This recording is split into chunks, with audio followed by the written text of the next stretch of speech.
All right, welcome back to the Life Chapel podcast. I'm your host, Grant Perry, and I'm here with no one at the moment. But we are a week late. We had to skip it a week because we had Officer Tim McLeod, come last week. But the week before, we promised when we got to 100 subscribers on YouTube that we would reveal the backstage hand, Gentry Perry. And this is that reveal. We're not only revealing him, but he is doing, you're revealed, you can come out. Okay. He's doing the podcast with us. He is co-hosting this podcast today. Hello. Welcome to the podcast. I'm here. Everybody say welcome in the chat. I was flown in from San Diego for this, so it's really exciting. We actually flew you out so we could fly you in. Be flying in. It's a culture of honor we're trying to create here at Life Chapel. We flew you to San Diego so that we could fly you in first class too. Yeah, I'm jet lagged like crazy. Oh, I can imagine. How was your trip over? It was good. Good. We should probably not act like ridiculous goofballs. No, I think that's the only choice we have, honestly. So typically, Gentry is watching the comments on both YouTube and Facebook in the back. We will be watching them live here. So I've got YouTube pulled up. I assume you have Facebook. So throw some comments, questions, whatever. Hey, y'all, in the comment section, and we'll try and respond and stuff. So today we are going to be talking about fathers. I'm going to talk a little bit about your sermon. Yep. And which was about fathers. Right. So it'll Yes. Yeah. And our dad. Which is our also father. Our father in particular. Yeah. Right. Who's not in heaven. Yeah. This feels honestly very weird because for the last few weeks, I feel like we've been performing for you. And now we're performing for my backpack. Now we're not performing for anyone. So now I really want to see some comments in the comment section to see hey guys, is anyone out there? I see we have 4 viewers and Nice. they're very quiet, whoever they are. Come on, people. Say something. And we're 2 of the viewers right now. That's true. Well, we shouldn't reveal that number. That's kind of sad. Oh, it's okay. Yeah. It'll grow. Yeah, absolutely. And we hit 100 subscribers. We hit that goal. We did. 2 weeks ago on YouTube. So I wonder, where are we at right now? We're at 105.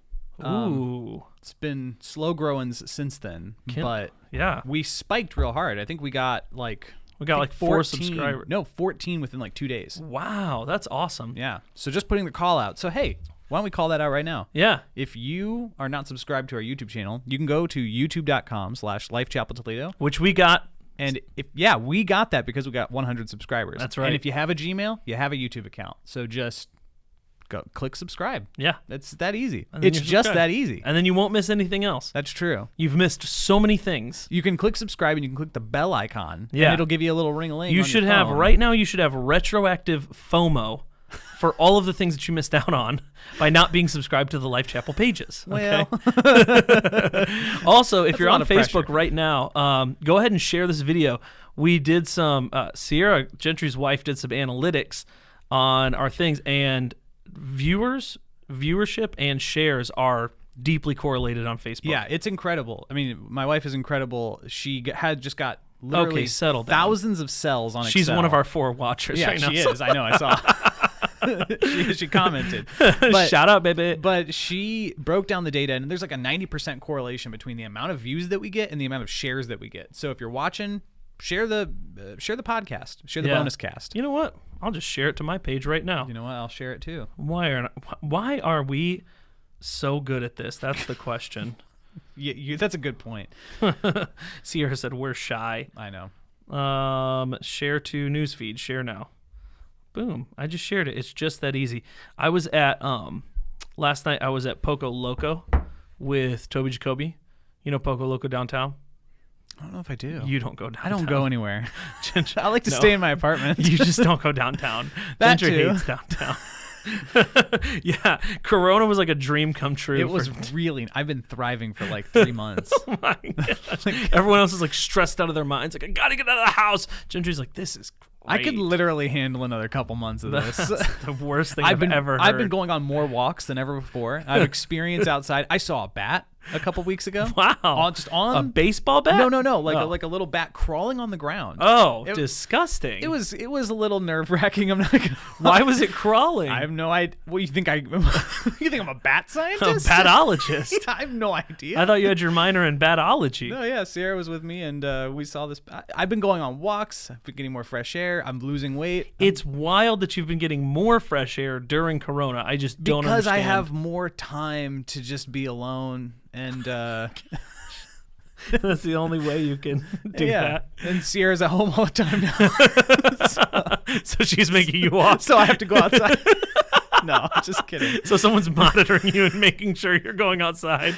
That's really the reason. A little bit. It's like someone's actually there. And it is different, like when someone watches your life, like when someone just even getting married, it was like now all of a sudden things alone time is very different after you get married. Yeah. Because it's like it used to be, oh, okay, I'm gonna go chill by myself and do whatever I want. And I have no pressure on myself. Literally anything I feel like. Yeah. Yeah. And then, it's not a bad thing. It's a very different thing. Then it's like, oh, I've got time off, and she also has time off. Yeah. And I find that I'm gonna try to stay away from it. No. Don't want to get in trouble, Sierra. No, get in trouble. Yeah. I find controversy. That I am very good at entertaining myself. I'm honestly too good at entertaining myself because I could literally.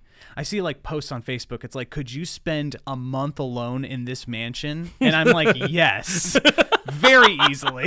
No challenge. I could spend a month alone in a hole. Yeah. But Sierra, she doesn't entertain herself very as well as I entertain myself. Yeah. And so it's interesting how you framed it. She doesn't entertain herself as well. Yeah. Because she's a normal person. Like, so she's a normal person and you're not. So she comes and she wants to spend time with me and hang out with me. And of course I love that. And, yeah. But, it does change. Sometimes alone time changes to Well, I think especially, time, and that's good. I feel like I'm starting to cross over, having been married. We're going on our 5th year now, which, like, if someone had told me this would have taken 5 years just to get to this point, I'd be like, really? But I'm starting to become less aware of myself around Brooke. Like, that was the big change that I felt. It's like when I would just spend time alone, I would become like unaware of myself. I don't know how else to describe that. Yeah, but you'd when like you're watch with somebody, TV. you kind of like think, oh, I've been watching TV for like 2 hours. Yeah, or like, do they need anything? Like, what like what are they thinking? How's like you're just always thinking. Whereas like when you were by yourself, you just literally just disappear. Well, and so that, and I've noticed, especially in quarantine, that. I've definitely become more accustomed to Sierra being around me to the point where now I do miss her more when she's gone. Aww. So I went to we get lunch together. That's sweet. Pretty often, which I know sounds really silly, but like I went to school, she went to work. We wouldn't be able to get lunch with each other almost ever. Yeah. Right. Now we do that all the time. We always go out and get lunch with each other. Well, the other day I had to go get lunch by myself, and it was like. I was like, oh man, this is boring. Like, I'm so used to Sierra being right next to me and like talking to me or whatever. It's just weird. I think I'm just like a busy person. I'm just like a busy bee, if you will. Like if I'm alone, I will eat lunch in my car driving, like because I'll be listening to a podcast or studying or I read in the drive-through. Like when I'm parked in the drive-thru, I read. Like I just keep my mind going all the time. Yeah. I don't do quiet very much. But I also do I don't know why I like to sit in the parking lot of wherever I'm eating and eat in the parking lot. Huh. I sit in my car. I don't drive somewhere because I need to. You're getting sadder the more we talk. I love being alone. I enjoy staying at home by myself all the time. I love sitting in the parking lot and eating my food by myself. No. Like it's becoming this like restaurants can sometimes sort of like this pseudo dystopian, like the movies that I'm talking about where the guy is like bland and wears like a white shirt and khaki pants and like he does the same thing every day. I feel like you're creating this persona. No, sometimes not the white shirt though. You always wear exciting shirts. Thank you. Sometimes if I go like going into a restaurant sometimes feels like it's very I can't do what I want to do. No, I don't do restaurants by myself. I can't watch a YouTube video when I'm in balance by myself. Yeah. You know what I mean? Like, Yeah, that I'm would in be a public weird. space. So it's like I want to watch a YouTube video. I want to eat my food while it's hot. So Okay. I get into See, the I car. have almost zero preference on eating food hot. Well, I don't know I why. prefer it. It depends on the food. If it's like fusion, it's sushi. Yeah. It can wait 30 minutes. It's not going to become. It's already lukewarm. Like, it doesn't matter. You know, but if, That's true. if it's balanced, it's fresh. If Yeah. it's Chipotle, it's fresh. You know, That is the weird thing about sushi is like neither hot nor cold. I wish it was cold. Yeah. I think I don't like it when it's lukewarm, which is how it usually is. It's prepared. always like it's got like cold rice and then sort of a warm. Yeah, Something was warmed up on room the inside. temperatures, Yeah, like yeah. it's sort of yeah. I don't know. Sushi is an odd food. I've never thought about that But being room temperature. I like it. It's just something that can sit around for a little bit. Yeah, But yeah. So let's get down to business. so I don't know who all watches, but just in case, we're brothers. Yes, By sorry. the way, My name is Grant Perry. I'm the host. I Perry. already said that. Yeah, But usually it's your host Grant Perry with Pastor the Reverend Jonathan Perry. right. And now it's just regular old Gentry Perry. Girl of Gentry. Pretty Perry. soon you're gonna be Dr. Gentry Perry. No, I'm gonna have my master's. I'm gonna be M. I don't know. Can you? You get some kind of initials. I Why know what don't they you are. get to be called Master Gentry Perry? Master? Like Sierra and I were looking into this. that would be amazing, and probably because doctors know that Master sounds way cooler, so they're like they can't be called masters because they would sound cooler than us. Less people would become doctors. There's a couple things to unpack there. Like if you became a master, like master teacher, like master in communications. I can't say that I can become a master, but what I do know, I did a little bit of research with Sierra. I can become a lord. Shut up. You can buy That was very surprising a to me. 5 by 5 foot plot of land in England, and if you own land in England, you are technically a lord. You can't put it on official documents like your driver's license or like government issued What things. would be the point? But technically, You would just know. Well, no, you can put it at, like before anything. who like a job sells application. do people sell 5 by 5 foot? Wow. You can buy it on $40. That's Shut not up. Where? $40 for me and Sierra to be the Lord and Lady Perry. Where I though? just found a website. I don't know. Like, But like if I you wonder Google- where that land is. I don't know. If you if you Google This is where we need to Yeah, get we can this pull this up or rolling. whatever, yeah. That would be killer. Yes. That's just like but do you really have the land? Is it a graveyard?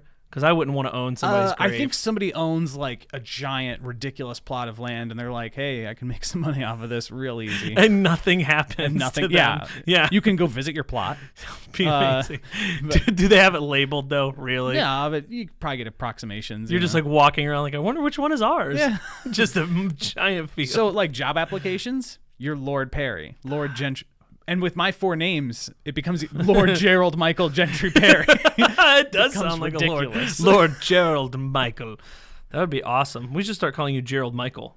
That should be your name. Do you have any bad stickers on this? Because people can see No, that. I don't have any bad. You think I have one that says 0 deaths? And that's only accurate. I haven't yet died. That's good. Yeah. Is it like a video game reference? Yeah, kinda. Kinda. I don't know. I heard somebody say it once, and it's like they were playing a video game, and they're like, I beat this game, 0 deaths, but they were being sarcastic, Ah, like because they died a lot. that's funny. and I I'm get it. like, I'm like, hey, me so too. it's like an inside joke type thing. Kinda, but also just like I haven't yet died. Yeah. I've cheated death once again. Nice job. Yeah, Great job cheating death. every day. Proud of you. Was that something your father taught you? Segway. Segway. Ear, ear, ear, ear, ear. This is why I really want my sound effects thing where I can like hit the applause button, hit the horns we can make button. that happen. I have to make it happen at some We point. literally can. Because like I want to turn this into like a syndicated like radio show. I don't know if you syndicate radio shows, but I've heard that I term. don't honestly know what syndicated means. I don't know what syndication is, but like I've heard the term like syndicated television show or something like that. So like I want to make this a real radio show where we have sound effects, we have sponsors, and we'll just make up the sponsors. We'll be sponsored by preaching. Or syndication is way too large of a thing just to quickly Google search. yeah, no. I wouldn't worry about it. But yeah, so Wait, are you not? How is this up there if you're not doing it with your computer? I am doing it with my computer Oh my gosh, it's magic. How are you seeing your computer if that's your because I'm computer? presenting a presentation to the computer. Anyways, yeah. Word. So we both have the same dad. He's the magic man. Anyways, so I thought it'd be fun. So we had a couple bits that we were talking about before. One of them was childhood memories about dad, and then the second one which was everyone was dad jokes. Everyone was upset at my reaction. Yeah. I was really hungry, and I basically just said I don't have any good memories of childhood. Which really says something about who what you are hunger when does you're to hungry. Me. Yeah, I know. And that's why I was like, Grant, go get some food. I said I don't have any good memories of childhood. Being such a jerk. And I was like, go get some food.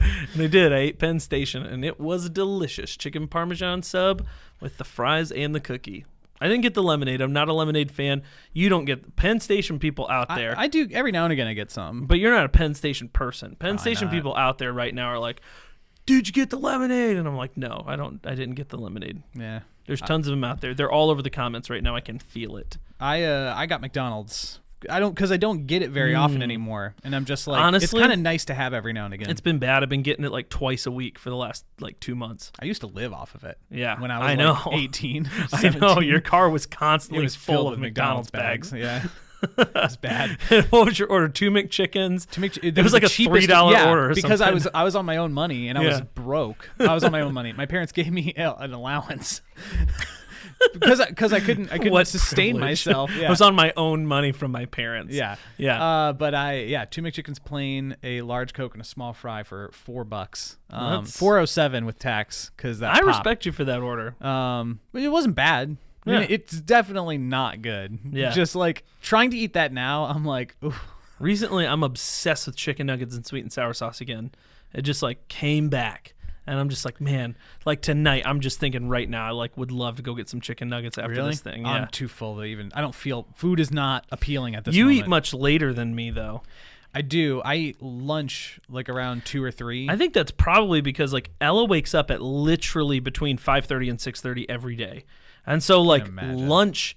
Like seriously, it's so funny. Like becoming a parent, or I guess a parent of this child, because I don't think all other parents have this, but like seriously, by like 9 o'clock, Brooke and I consistently are like, "Is it time for lunch? Like our stores open?" And we had this discussion the other day of it was like 8:30 or 9, and we had already been awake for 3 or 4 hours, and so like she wanted to go to like Target, and I was like, "I don't think they're open yet," and I remember like not too many years ago thinking, why would a Target open at 10 a.m.?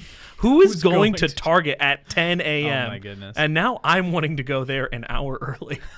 I'm standing at the door. I do wake up earlier now than kind of, it's weird being on your own time, like, because I'm in between. Because like I'm in between being a teenager where I could sleep in pretty late, 10 o'clock. I mean, Grayson is pretty masterful at sleeping in. I've never slept in as late as Grayson, but I remember one time sleeping till noon.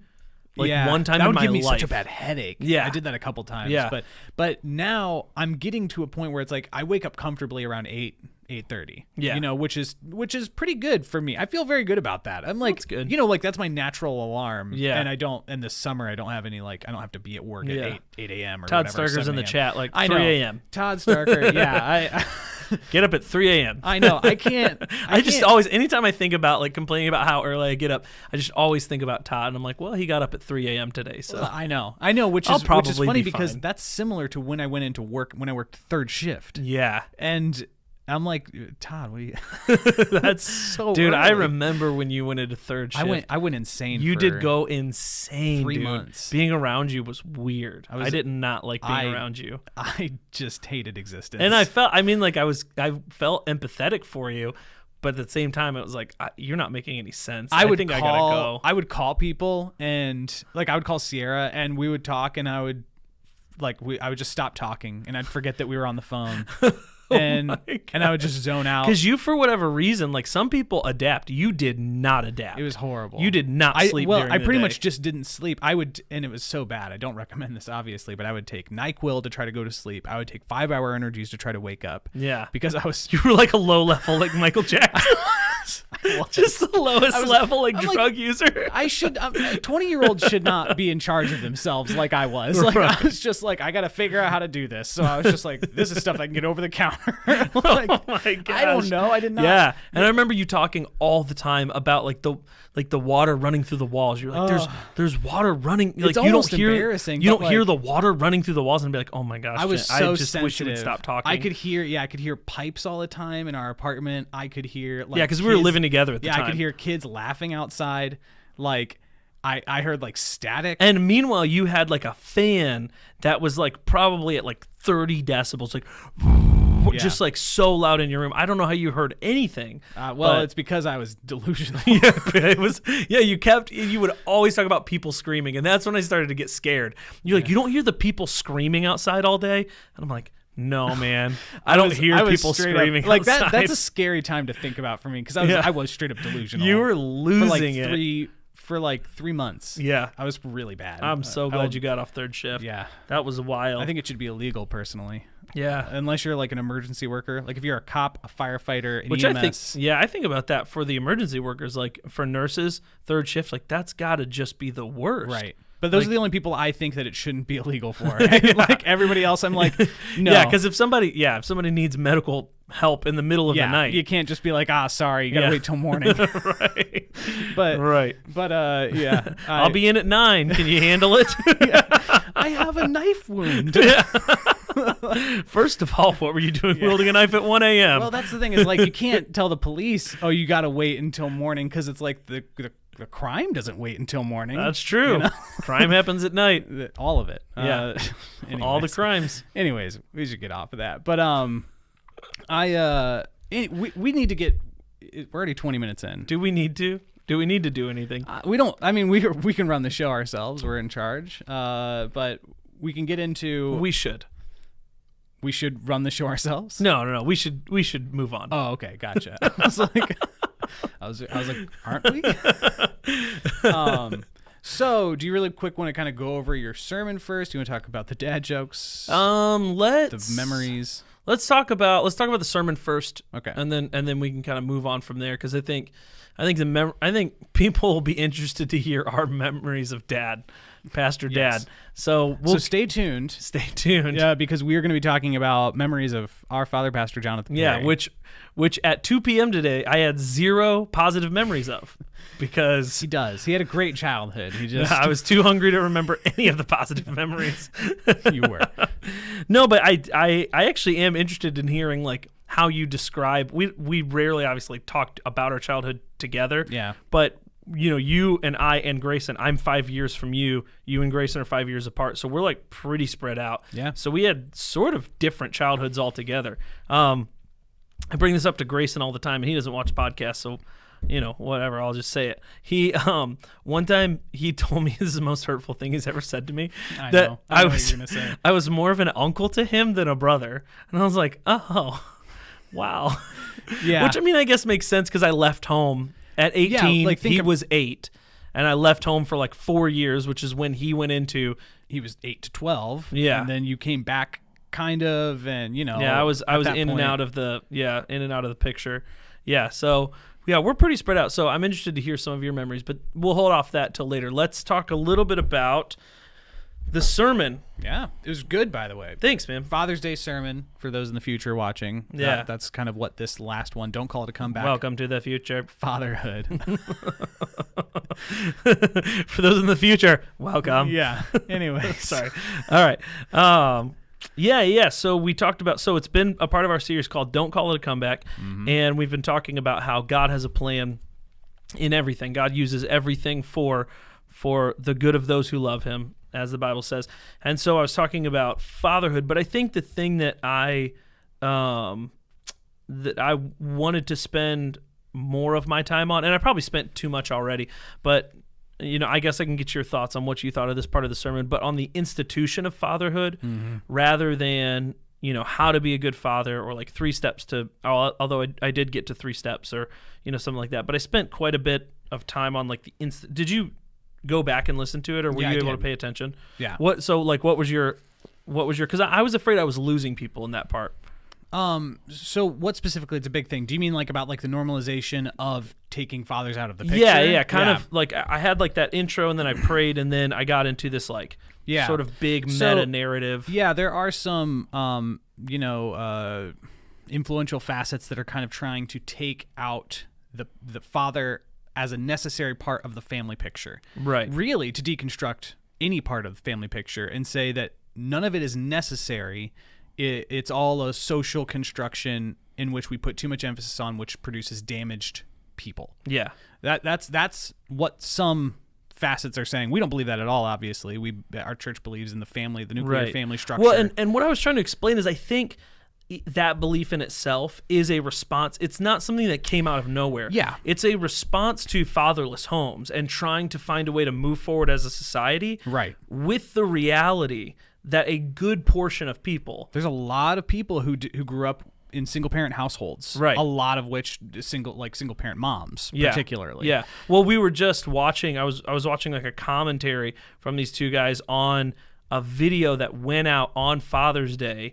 That like the whole message was like, "Hey mothers, happy Father's Day," because the idea was, I think it was just trying to and again, I think all of this comes from a compassionate heart, but the message of it was, there are so many more single mothers than there are single fathers, right? And so those moms need to be celebrated on Father's Day because they're trying to fulfill both roles. Right. Yeah. And the commentary that was being made on that video is that that's not actually what's happening. Like, sorry. Oh, no. I was just going to say, and anything that we're saying about elevating the nuclear family, saying that that's such an important key in the development of children, is not dunking on anything that doesn't look like that. Right. And that's what I think is hard to do, but actually they said, the people I was watching just before this, one of the things, the way he explained it was great. He said, just because you can do something and it works doesn't mean that's the way you should prefer to do something.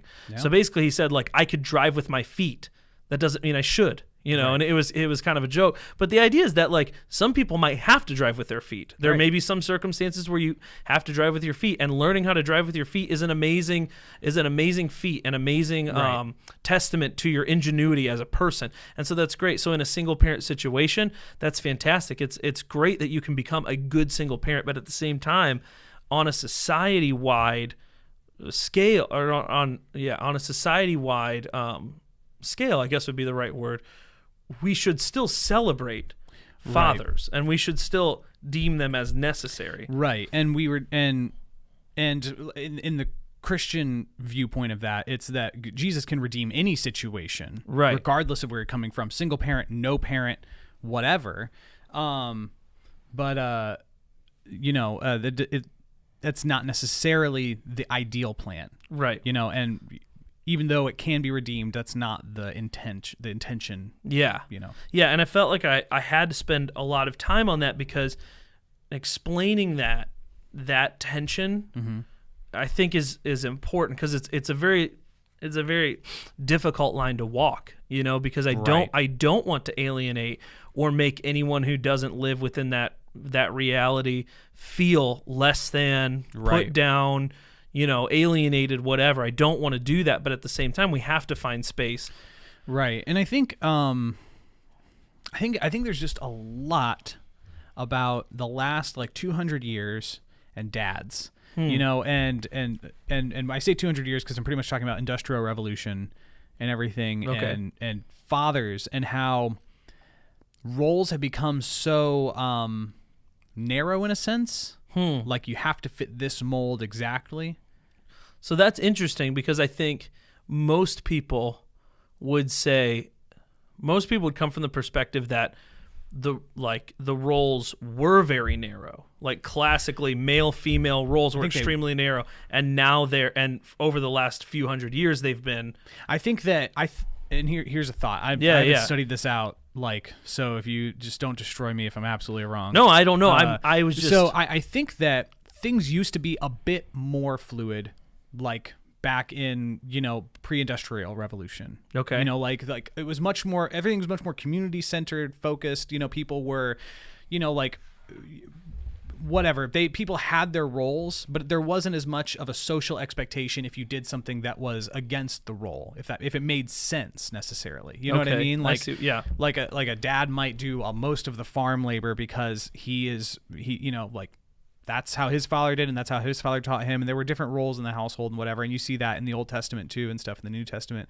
But I don't think it was as much of there was like an ostracizing if you didn't do something. I don't know. But then I think the Industrial Revolution came in, and there was like a social expectation that was then instituted by companies, by factories, saying, men, your job is to work from 7 a.m. to 7 p.m. at our factory. You are the provider for your household. Bring back the money, and your wife is going to take care of everything, all of the house tasks. You come back, provide money for them. You're taken care of when you get home by your wife and children. Yeah. And then you go back the next day and you do that for 40 years. And I don't know if that's necessarily what was going on before. Yeah, that's a very interesting thought. I probably don't know enough about that in particular. But then I feel like in the past, 20, 30 years, that's been shifting again, kind of breaking out of that. Like, I don't know if that's how it's supposed to be. Families are they look really different all the time. You know what I mean? I don't know. I don't have a really planned. No. I think that's interesting, because I think that the place that it takes me is like, so, you're talking about gender roles and how they play a part in the family and things like that. Is actually, I was recently watching a show. What's it called? Oh man, it's a newer one, and is it on TV or is it on Netflix? Yeah, it's on TV. I don't remember what channel. Oh man, me and Brooke watch it all the time. But it's this New York couple. They get married and they move to Nebraska and take up a farm. And man, I don't know if you know what I'm talking about. Put it in the chat. I cannot remember the title. Anyway, but it's and you don't see this a lot on regular television, but they had an entire episode basically dedicated, and it's a comedy in a very funny way, to sort of the differences between men and women, so they had an episode where, she, coming from this like New York state of mind, says like, basically, I can do anything you can do, and I'm not going to be forced into your like stereotypical gender role and all of that. And so she decides to take on all the manual labor, and he does whatever he's going to do, and she, in the television show, she realizes like he is physically better suited for that role. Like, there are things that he can just physically lift. It's a modern. Yeah. No, interesting. Yeah. I know. You don't see that message very often. No. But it's just like this sort of very base level, like, there are things he can lift that I can't lift. There are things, and it's sort of this, they make it sort of it sounds familiar. A comedic, man, it is like on the tip of my tongue. But anyway, I think that is something that people don't recognize right now about gender roles, is for almost all of human history, they were born out of sheer necessity. Bless this mess? Bless this mess, yes. Yes, and again, okay, so anytime I mention a TV show or something on the podcast, I'm not like propagating everything that this particular show does. Yeah. There are certain parts that we have to fast forward or change or whatever, like in every show we watch. Yeah. But I watch some TV shows. There's no entirely wholesome content. Right, exactly. And so like if you get on an episode and you're like, oh my word, Grant watches that, just like settle down. I probably fast forwarded the part you're watching. Yeah. Just assume that. But yes, bless this mess. So, but I think that's what people don't realize about the sort of the how gender roles were out of sheer necessity for almost all of time, right up until technology sort of freed us to expand those gender roles to some degree over the last couple of 100 years, right? And so then what you see is this sort of the battle that I see, at least, sort of ignoring any biblical truth or anything like that. The battle that I see from a purely secular perspective is you have these gender roles that were born out of necessity. Men can typically lift heavier things. Women are typically more suited to raise children, and so and then stay close to the home and take care of those tasks that are there, right? Technology makes those roles not necessarily necessary. They make those roles to some degree obsolete. So now that that jobs are changing and jobs aren't so physically demanding and you're not going and lifting heavy rocks or like, whatever, doing some of those things. Now it's like, well, why can't women and men do the same job? And so what's weird is sort of this merging of, okay, women, and this is what you see with gender roles even outside the family, is like, okay, there's been this revelation that like now within modern society, men and women can do a lot of the same things. So then people, again, kind of what I was talking about with the families, they then flip it to the next level, which is so men and women are not different in any way. Yeah. And if you assert there is a biological or some sort of difference between male and female, then that's somehow sexist. And I think, again, this is where I think I'm sort of trying to push back with the family situation. Is you see single families who raise single parent homes, single mothers who raise incredible children and who do incredible things, and it's a testament to their ingenuity and their will and their strength. And then we go that one extra step, which is so then the father isn't necessary, and it's like, whoa, hold on, like that, like that's that, and it's just taken too far. Yeah. Exactly. It's like that one extra step is sort of like, okay, wait a second. Right. Like we were kind of all on board here. Right. And now we're not. Yeah, I'm with you. And I want to kind of say, because I think that you probably feel the same way or whatever, but you don't have to agree with me. I know. I know that. But I mean, as far as like, like the job positions and stuff and like people taking on the same role or whatever, I think it's cool that obviously, like, there's a lot more equality now more than ever, in a lot of senses, and I just think that everything needs to be kind of treated on equal ground. So, like, there was this one thing I saw about firefighters, and it's like if a man wanted to become a firefighter versus a woman wanted to become a firefighter, and it's like I think that the one study that I saw showed that like the women firefighters had to lift less weight. Yeah, and I'm like, whoa, like. I think it's cool. Like, if you want to be a woman firefighter, right on. But I would prefer that you would be able to lift as much as a man can lift. Right. Because I weigh a lot. Now I've thought this through quite a bit.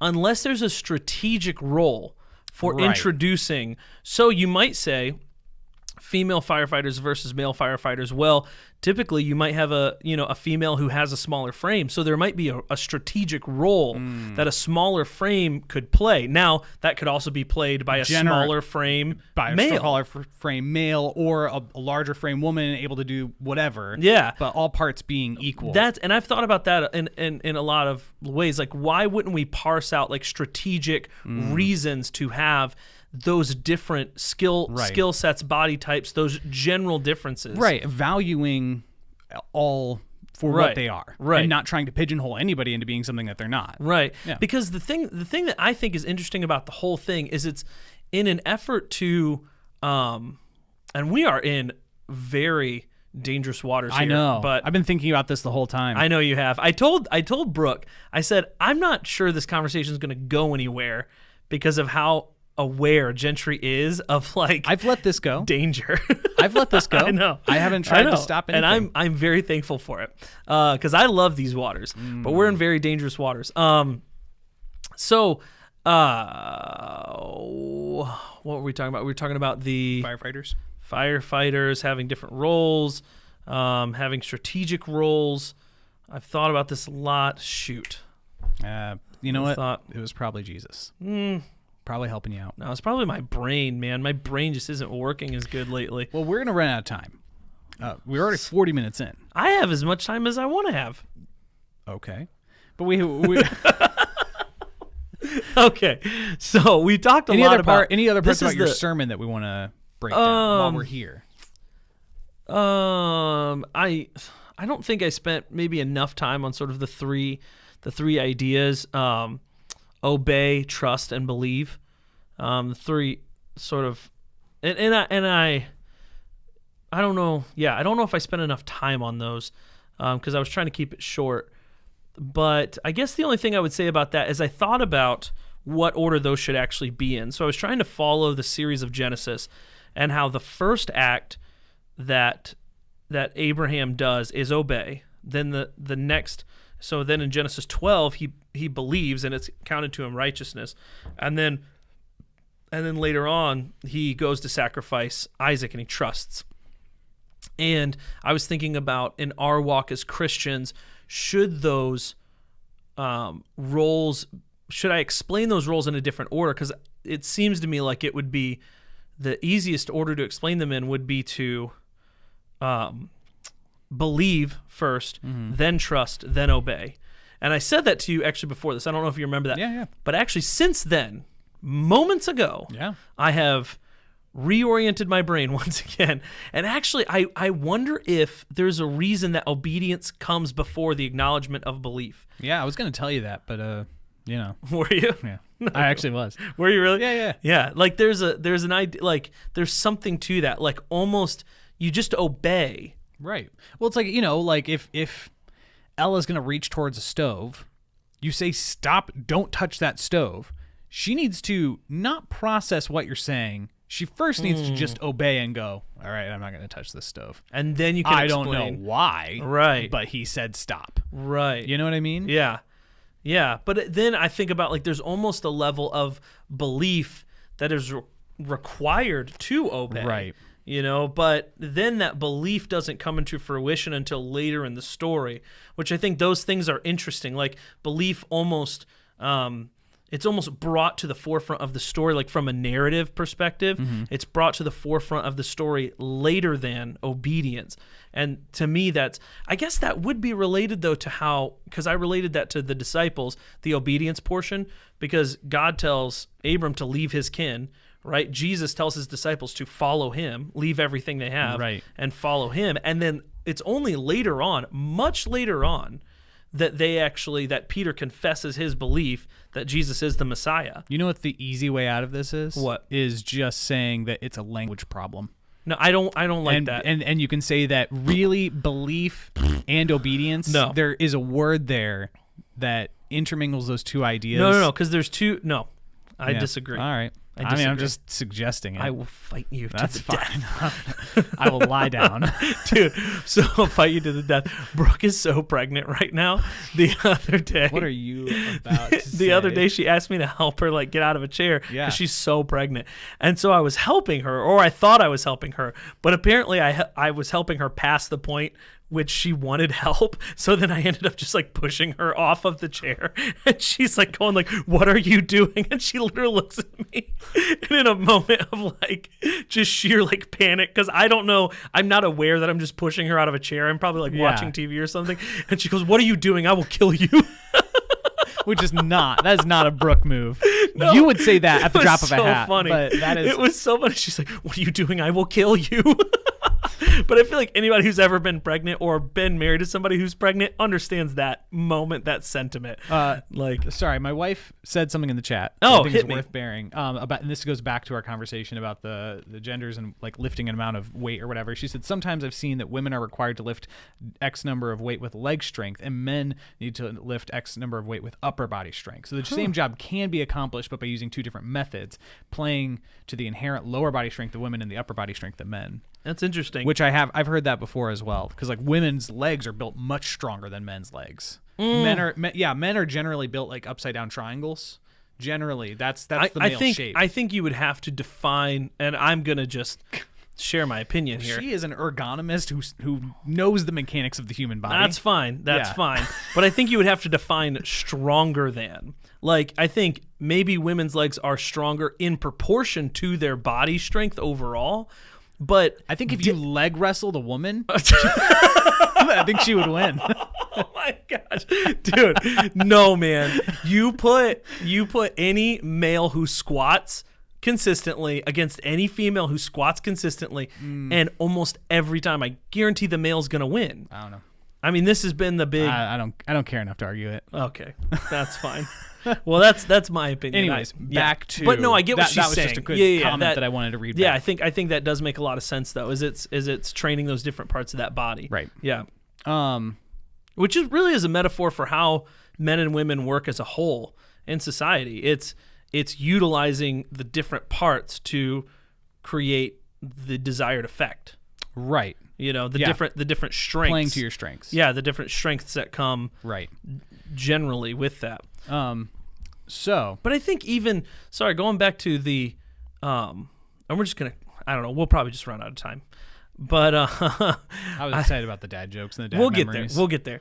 But I think even that, like the whole discussion about male female, I think we spend a lot of time sort of doing the same thing. I would say about single parent households, or we spend a lot of time expressing our compassion for people who do not fit the general stereotypes, right, who do not fit inside of those things. Right. And I think that's what's made it hard to talk in generalizations. Yeah. But the truth is, generalizations are generalizations for a reason. That the mass amount, the mass amount of humanity fits within these parameters and sort of conforms to this. And then there are always people that live outside those parameters, and those people we should celebrate as individuals, but that doesn't mean we can't also celebrate people who fall within that larger, broader category. Well, and it's a little bit about what you said, is elevate one without tearing down the other. Right. And I think that's kind of where we need to.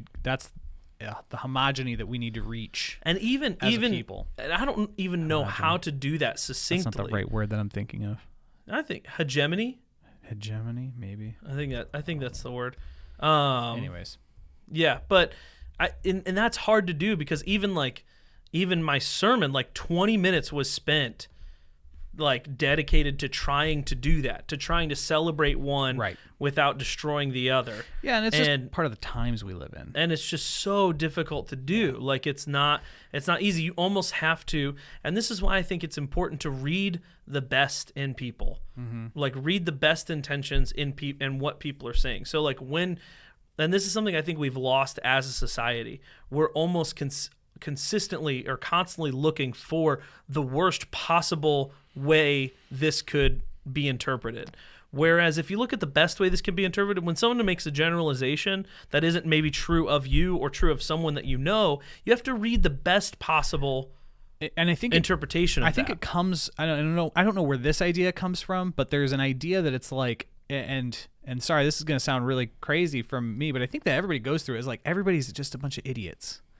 It's not true, but I think that there's this tendency to when you're on the road driving and you just think everybody's so stupid. Yeah. Or you're in a bus or whatever and you're what are all these people doing with their lives? Yeah. I'm not saying that these are good thoughts, but I'm saying there's kind of this purveying a narcissism almost in a way of you just don't have any faith in anyone else around you. Right. That they're good people or that they do the right thing. When in reality, I think we need to assume more that people are just like us. Yeah. It's not that I'm not a world apart from everybody else in my own individual, beautiful mind. Yeah. It's we're all the same. Yeah. We're all this flesh and blood. Right. And I think that's something that marriage really highlights, is when you get so close to someone, at first, and I don't think I'm different for saying this, but at first you think after the first year, you're this person is crazy in a very special way. This person, both of you are thinking about each other. Yeah. This person's nuts. Yeah. Within the first 2 years. And then once you get past that first stage, you start to think this person is out of control or whatever, after you get past that first stage, you're oh no. This person is a normal amount of crazy. Right. As am I. As I am, as everybody else is. Yeah. Yeah, and that's when you build that tolerance and you begin to fall in love with the crazy as well as... Right, and when you see crazy comments, just I just try to imagine all the time. It's what if this was that person's worst day of their life? Yeah. And they were just on YouTube and they saw some video that ticked them off for whatever reason and they said something horrible. Yeah. But what if that was me? What if I had the worst day of my life?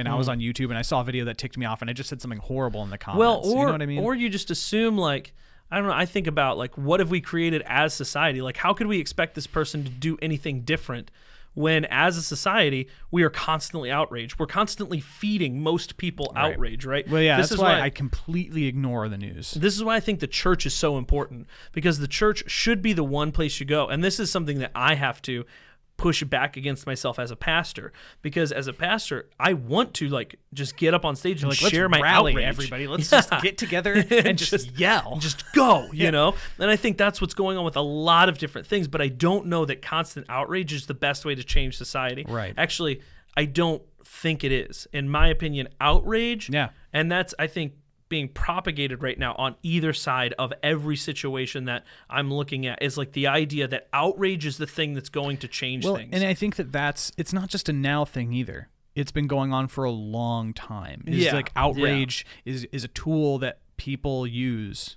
and it doesn't, many times it unfortunately doesn't feed into the results that people want or need. Right. Many times. And I think that's the job of the church, is to create a place where you are rewriting the narrative. Right. And the narrative is that you don't have to be outraged at everybody because everyone has fallen short. Right. Everyone is full of sin.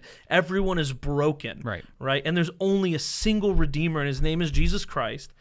And only by giving our lives to him as an individual can we ever overcome that brokenness. Right. Right. And that message, if it gets lost in the church, which unfortunately I think at times it sort of ebbs and flows, when I think sometimes the church lets its guard down and starts to talk about a lot of other things. Yeah. The church tries to put on other hats that it probably shouldn't at times. Right. Like we're your one-stop shop for, whatever. Yeah. The latest, coolest, trendy thing. And I think continuing to preach the gospel that everyone is broken, everyone that's outraged, everyone that's, hurting other people, everyone is broken and in sin. And until they meet Jesus, right. Anyway, so let's take that and transition now into dad jokes. All right. We can get there. So what we were going to do, or my suggestion was that we do that thing where you see online where people like read each other dad jokes, and the first one to laugh like loses or whatever. Gentry said, and is correct about this, that he's too good at not laughing. I'm very good at just because not laughing. he doesn't really laugh in general. This conversation is the most I've seen you laugh in probably 2 years.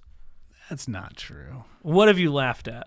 I laugh in the last 2 years. Name the it does. Yeah, name something. Name the situation. Name the date. It does take very specific instances to get my, whatever, but get my goat. But no, or you got to be in the mood to laugh. Exactly. I said if we're reading or watching dad jokes or whatever, I'll just be like, yeah. And the point is not to laugh. But I'm aware enough to know that's. I don't know. Now though, I'm starting to see the crack in your armor. I feel like I could have gotten you to laugh if I would have pulled some up. There you go. But you pulled some up, so I just said you could just read some to me, and I'll try not to laugh, or I'll just go ahead and laugh.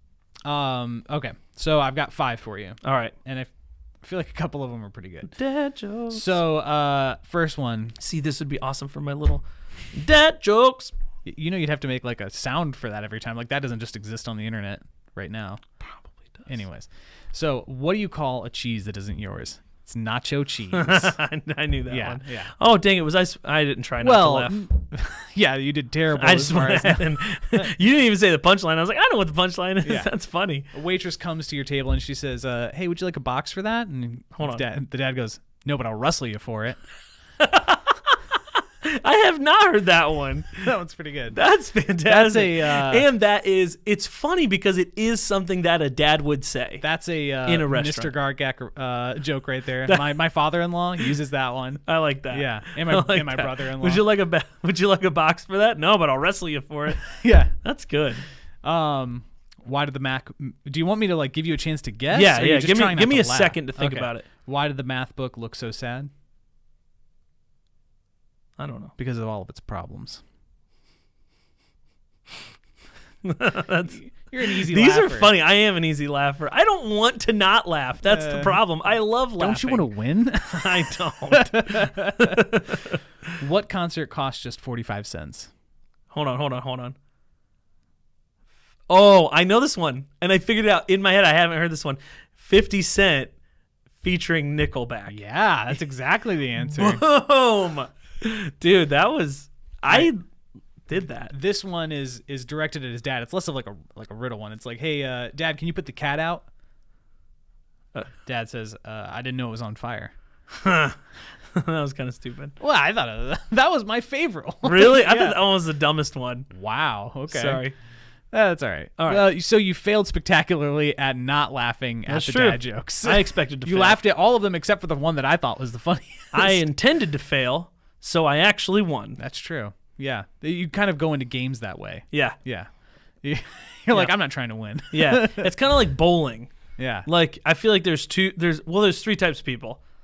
There's the people who are like actually good at bowling. Right. And like, and when you go out with a general friend group, sometimes it's like, you don't have to do that. You know, like if not everyone's a bowler, you know, and the one person is just killing it, you know, and they're like trying to break their record. It's like, this is casual. You can settle down. You know, you don't have to give it your all.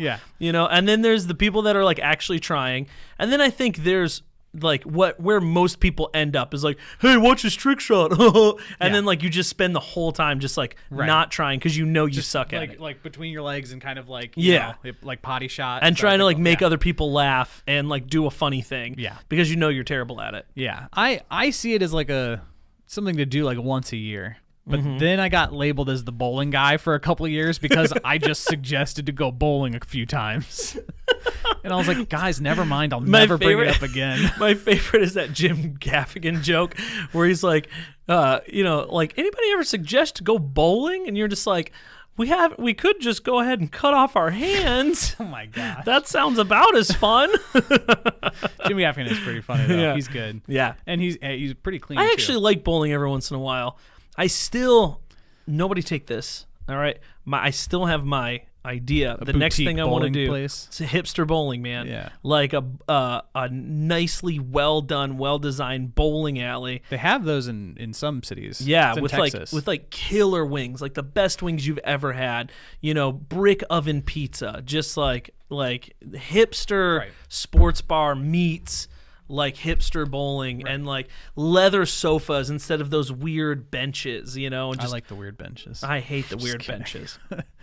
And like every ball is like a sweet design. These are my ideas. Everything old is new. It's everything that was popular. It's like, let's bring back the 50s. And it's true. Aspects, like bowling should get more respect. It's like it's something that everyone can do, and you can go out for a night of bowling. I've heard of outdoor bowling. Yeah, I've heard. I guess that's a thing some places where there's like literally lanes outside. Seems in like a field. unnecessary. I don't know.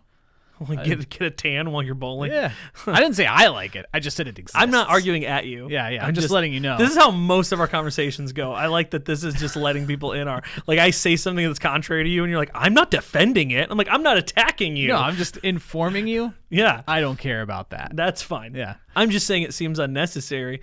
Unless I guess you were into like extreme bowling, like you only go when there's a storm. Like Sierra would love that.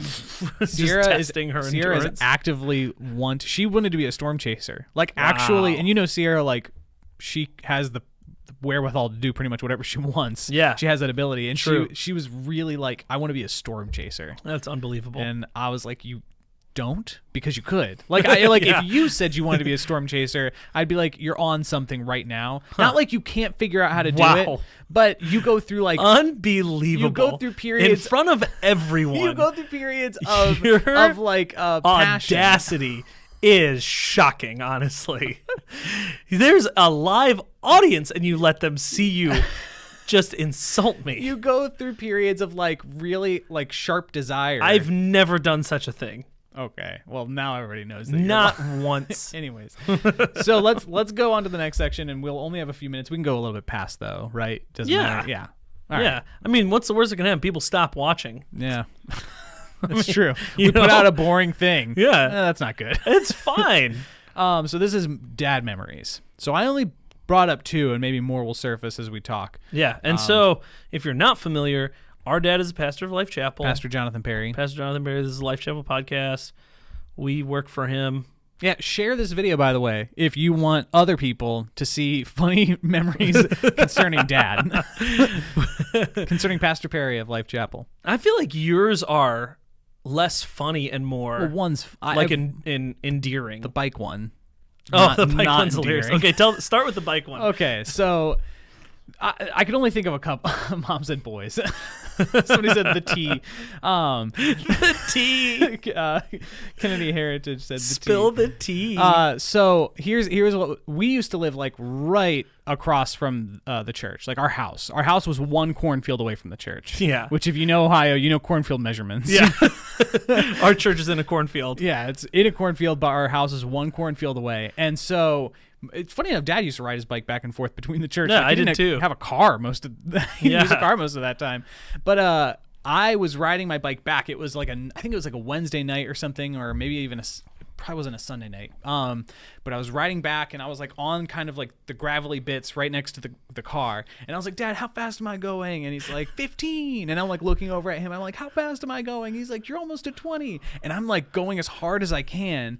And my bike slams into our mailbox and I flip over the mailbox. Like I completely land on the ground. The bike lands on top of me. And I'm like, I bit the dirt like as hard as possible. I look. I'm laughing so hard because of the next part. I look up, and I look up, and Dad like pulls in the driveway, and I'm kind of like looking at him. And it's a long driveway. Yeah, it's a long. I mean, it's probably 50 feet. And just watch him pull all the way up, and I can't see him anymore. And I kind of wait there a minute just to see and I see him like walk in the house. I'm like 14, but like still, I hurt myself pretty bad. I bent our metal pole our mailbox, and so like I like get up and I like bring the bike back in, like I'm like cut and like I'm hurt real bad. Like it was pretty rough. Bring my bike back, and I think I actually bent one of my rims or whatever. And I was like, Dad, why didn't you come get me? He's like, you were fine. And I was like, no, I wasn't. Well, it's good that we started with these because I'm going to follow that one up with a similar story, and then we can get to the endearing ones. Yeah. So I have my similar story. Actually, I have two stories because I had deja vu just a few weeks ago. So when I was, we had just built the church, this building that we're in now. So it's probably 10 or 11 maybe, because I feel like we had just finished it. 20 years ago? Yeah, well, I was 8 when we finished the church. So it was fairly new. So I would ride my bike around the property all the time when Dad was working in the office, and there was like this hill back here that I would like jump off of all the time. And so I did something similar. I jumped off the hill, and somehow I got underneath my bike. I hit the pavement, and my bike with pegs landed on top of me. Well, one of the pegs, everybody had pegs. Yeah, and, just metal beams off the side of your bike. What can we do to make bikes more dangerous? Pegs. Yeah. And so one of the pegs like ripped my knee raw. So I'm just like bleeding. So I come into the office and I'm like, Dad, and his first reaction is, don't get it on the carpet. Get in the bathroom. So then, and I had sort of forgotten about this. It just went into the deepest recesses of my memory until a couple of weeks ago. I was working here at the church, and I was trying to dislodge something in like a microphone. So a microphone's like a cylinder, and I'd taken off the top, and one of the pieces at the other end was stuck. And so I, like an idiot, decided to take a screwdriver and just push it out. Just jam the screwdriver end towards yourself. Right. So I was holding it like this, and then I took the screwdriver and it let go, and I stabbed it into my hand. You can still kind of see the scar there, and blood just spurts out. Ugh, right, gross. Like in such like a way that blood I get warning like people. Yeah, sorry, trigger warning. I get weak in the knees like immediately. Oh my word. So I come into the office, and I'm like, it's like just really bleeding. Right, hands bleed a lot. Yeah, and I am starting to feel dizzy, and like I don't want to. And maybe this was overdoing it, but like I didn't want to like pass out, right? And nobody know. So Dad's in the office, so I kind of like waved him down. He was on a call, so I kind of like waved him down just to let him know something was going on. He comes out of his office. He's like, "What did you do?" I was like, "I stabbed myself in the hand." And his first reaction, he goes, "Don't get it on the carpet. Get in the bathroom." And I was like, "Oh my gosh, I'm 30 years old." To be fair, yeah.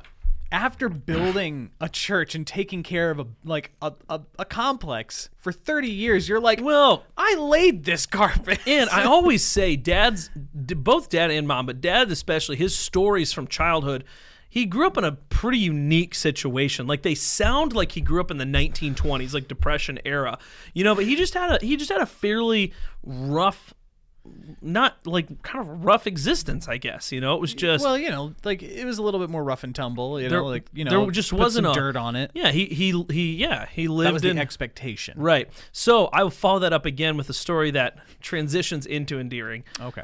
So there was another time I was on the bus, and this is the only time I ever remember actually feeling like I've been bullied. So this girl Courtney, I won't say her last name for anonymity's sake, but I still remember her last You name. probably should have used a fake first name, honestly. How many Courtneys are there? I don't know. Anyway, and nobody knows where I went to school. Actually, a bunch of people do. We grew up in this neighborhood. I know. So anyway, I was in elementary. We were on the bus on the way home from school, and this girl, like, we were in that like 4th, 5th grade where like girls had started to hit puberty and guys had not yet, like That is a really funny age. Yeah. And so like this girl was much larger than me, and she grabbed me by the hair and like basically lifted me off my feet and slammed me into the back of the bus. Did you do something to No, I don't provoke? remember. Yeah, probably. I don't remember, but that's actually funny that you asked that question. No, I was like, Anyways. I was a sweet 4th grader. Like I was not the person that you see, the hardened. Well, we don't need to get criminal. lost in the weeds. So Anyway, so I get home and I'm like crying and I tell Dad, and I'm like, Dad, this girl bullied me, basically. And his response was, he says, "Do you think there's anything that you've ever done in your life that you deserved punishment for that you didn't get, and now this could be that?" And like 4th grader me is like, I guess. He's like, okay then. But here's what I'll say for that is the justice, like God's justice, Yeah, just plays out in a just very rained equal- on me.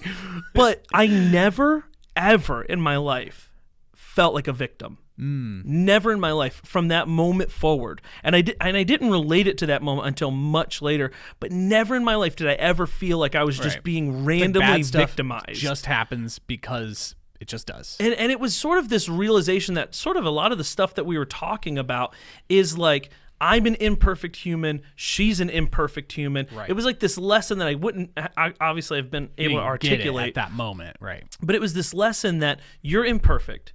They are imperfect. You've done injustice. They've done injustice to you. And so there was this thing of Right. like, we're all in the same Kind boat. of a humanity story. Yeah. It's like everybody is a human and humans are. Right. And so now I would say that probably like a lot of parents would not disagree with how he handled that situation. But I'm so thankful for that, because I was really thinking back. There were some times where I was really sort of picked on because I was artsy. I was in all the musicals, and I was not into sports or cars or any of the like classic manly things. I was called names a lot. I was like made fun of a lot. And yet never once do I ever remember thinking like, man, I am just victimized, from that moment forward. Because in my head, there was something that happened at that moment that said, you're victimizing someone. Yeah. And so that makes sense. And that does. Sorry, there's a gnat. Gannett. Yeah, that does make sense. That is a good lesson. I didn't get that lesson from the bike. I got hurt, and I saw my dad just go inside. So I love him. I love him. All right, tell the endearing one now. I have a very and endearing we'll wrap story. it up with these two, because I think these might have been on the same trip or similar trips. I'm not sure, but anyways, so we were in Florida, and we went to Disney World. Awesome, so thankful that I had that experience. Not everybody gets to go to Disney World, but we were there, and we were going through. It might have been Disneyland, I'm not sure, but we're going through, and like halfway, I love stuff, I love things, and experience ends that day. You get a toy, that thing's gonna last literally forever. Plastic doesn't degrade, and so that's how I feel. And so we're going Just through materialism. material things literally last forever. And then I'm just kidding, people. Anyways, so we're going through, and I see, like this overpriced. Thinking back, it was probably like $20 for this like little hand grip claw, like you grab here and like it like claws there, you know, like literally like something that you'd give to a grandmother who has an issue like getting things down from a shelf. They made that into a children's toy. Love it. And I was like, that's the coolest thing in the world. I want that claw so badly. And like Dad was like, okay, like we'll get it for you, but we'll get it for you at the end of the day so we don't have to carry it around all day. And I was like, yeah, Very that practical. tracks. Yeah, totally satiated me. So we're like on our way out of the park, and I was like, I can't remember, we were like by the entrance or something, but I was like, Dad, we forgot to get the claw. Like I was like so sad. And he's like, all right, it's all right. We'll go back and we'll go get it. And so he like picked me up and threw me on his shoulders and started running. It was like all the way in the back of the park. And so like he's like running through the park, and I don't know why we left before the fireworks, but we're running through. They had just started the fireworks. And so I'm on Dad's shoulders, just like being carried around like seeing fireworks go off, like rushing through, getting the toy. Like it was a dream sequence of like best moment ever. You know, like I'm carried through the park on his shoulders. I get this awesome toy, which he promised me. And then we go back and it was just like, that was the best. Like that could have so easily been such a terrible experience. Right. If he would have just been like, sorry, bud, we'll find something else later. And you know? sometimes those things happen. Yeah. Oh yeah, for sure. I don't remember one at this moment, but yeah, surely there's been disappointment, but like just because he followed through on that promise and he's like, yeah, we're going to get you the thing. And then he did that for me. Like that was really special. Yeah. And something I mean, I've remembered it thus far. I'm sure I'll remember it forever. Yeah. And that's the thing about Dad. And now it sounds like he's dead. Like this is an in memoriam. Oh, not for me. But that's the thing about Dad is I think the big thing that is like nothing stops him. And I think that's the biggest lesson that I've taken away from our childhood is just like nothing stops a dad. Yeah. You know? And I think that's something that I want to be true of me as a dad. Right. Things are choices. If something doesn't happen, it's because it's a choice. Right. It's not like he just let a circumstance happen to him. Right. You know what I mean? Yeah. It's a values. It's a values. It's like if we didn't go back to get that claw, it wasn't because he just didn't feel like it. Or whatever, or because it wasn't chalked up to like unforeseen circumstances or something like that. It was like, no, we're not doing this, and I've decided we're not doing this, and then you just deal with it, right? You know, and I think that's been a huge lesson in my life is that everything is a choice. Yeah. There's actually a book written about this by a guy named Jocko Willink, called Extreme Ownership. And that's something that I think before I even read the book, I internalized from Dad is like, you get to choose everything. Like something is within your ability in every single situation. I see. Something is within not you get to choose everything because obviously things happen to you. Right. But you choose something in every situation. So even when something happens to you that you didn't choose anything, you choose your reaction. You choose your reaction. You choose your response. You move forward from there. So yeah. So those are some of the lessons. Anyway, those are some fun dad stories. I thought that you had an endearing one too. I mean, not that you didn't have one before. You said it was like on the same trip or something. Oh, the hat. Yeah, the hat. Well, that wasn't like after hearing your story, I was kind of like, my story's just like 3 seconds long. Like an idiot little kid. There was like a sunroof in our van or whatever. You had this yellow Yankees hat. Oh, it was Yankees? Yeah. I was like obsessed with Yankees hat. Never watched a baseball game. Didn't like the Yankees. Loved Yankees hats. Yeah. And I shoved my head up through the sunroof like an idiot, and my hat flew off into the highway. So Dad pulls off onto the side of the highway, runs back into the highway to grab my hat and bring it back to me. It was your favorite hat. Yeah, it was a serious hat. Yeah, but Dad, you could have just been like, we'll get you a new hat because that one's old and nasty. Yeah, and all my hats, I was wearing one today. It's my my Mud Hens hat. Like I just have done that to hats, I guess, since I was a child. But yeah, so yeah, and also it was like, that's just a really short story, so I didn't know if it was. That's a good story, though. I'm trying to think if I have anything more endearing. Well, I already talked about like the Rocky stuff. Rocky, him passing Rocky down to us was like a big part of my childhood. More for you, yeah. I don't think I was allowed to watch Rocky. Probably when you were watching it. You were allowed. I wouldn't let myself. Why wouldn't anyone be allowed to? Oh my God. I didn't allow myse.f. Yeah, you just weren't interested. Probably. That was the interesting thing that I saw in you guys, that I had this tremendous amount of guilt if I didn't like enjoy whatever Dad or Mom was enjoying. Like I felt like we all had to do everything together all the time. That's a first child thing. Maybe totally feels like because you were just like, I'm just gonna go to my room, and you're still that way. Yeah. Like it bothers me so much that everyone else in my family, like if we want to go out to eat, but we pick a restaurant that isn't like your favorite restaurant, or it's just not where I want to eat. Yeah, whatever. You're just like, I'll just go home. Like I'm just like, why you can't you just go out to eat? Like we did this last week, actually. Last week, we were like, me, you, and Dad. We were like, let's go to Applebee's for dinner. And you're like, I'm not hungry. It's like, just go to Applebee's. You have nothing else to do. It's called extreme ownership. Oh my it's because I have a choice in every situation. So stupid. Yeah, just choose to be with the family. You guys are a bunch of nerds. Oh, all right. Anyway, so that's a weird time to end this because we usually pray. Nerds. You guys are, man. Oh. Everybody else is nerds. I'm awesome. All right. So usually I have Dad pray. I guess I'll pray. Sure. Do you want to pray? I mean, I'm every bit as capable, but you can pray. You go ahead and pray. Oh, okay. Thank you. All right. Now it feels like you're about to be sarcastic, so just change your attitude before you approach the throne room. Thank you. So just, Don't I would worry. just check yourself before you wreck yourself. All right. I mean, I'm ready, but if You've you're made not, me laugh, yeah. So I hope that you're happy. I'm don't laughing. laugh in the presence. Please go. Anyways, Go ahead. God, thank you so much for letting us come together and have this awesome bonus cast. Thank you for giving me this opportunity to be on the bonus cast, and Grant as well. I'm so thankful to be here with him, and thank you for blessing us with your presence. I pray for every viewer out there who's watching, that they would just have a great week, and that they would just have enjoyed this, and that they'll enjoy the rest of the week as much as they enjoyed tonight with us. In your name we pray. Amen. Amen. All right.